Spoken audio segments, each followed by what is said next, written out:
هغو کتونکو د شهریار باچا یوټیوب چینل له طرفه سلامونه قبول کړئ.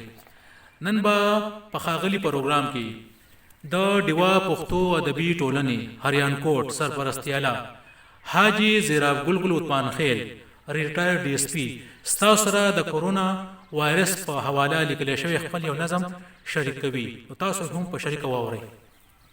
اعوذ بالله من الشیطان الرجیم، بسم الله الرحمن الرحیم.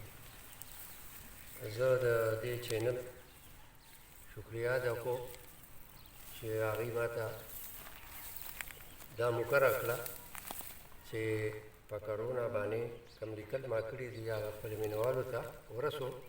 د دې نه مخکې هم زموږ ګران محقق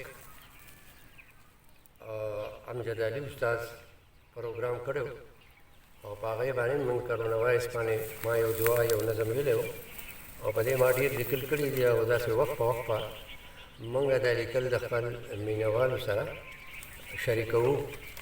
نو دا ما یو لیکل کړي دي او عنوان یې دی امتحان.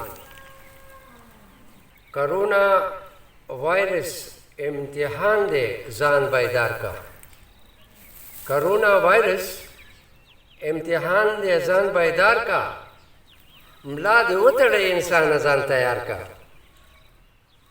چې د باد غوندې خور شوی په عالم کې، چې د باد غوندې خور شوی په عالم کې، په علاج کوشش وکړه زه تلوار کا.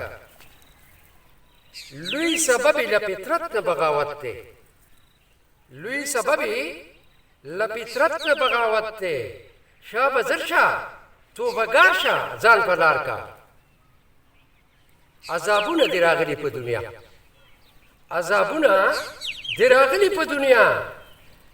دغه ذکر شته قرآن کې نیک کردار کا. که د هر ځای راغلی دا آفت دی، که د هر ځای راغلی دا آفت دی، ته احتیاط وکړه، د ښو لاره اختیار کا. دا وبا چې په نړۍ کې راخوره ده، دا وبا چې په نړۍ کې راخوره ده، ښه علاج یې یو احتیاط ته ځان هوښیار کا. صفایي هم نیم ایمان دی رسول وایي صلی الله علیه وسلم. صفایي هم نیم ایمان دی رسول وایي. خیرن مگر زپاکی رو را اختیار کا.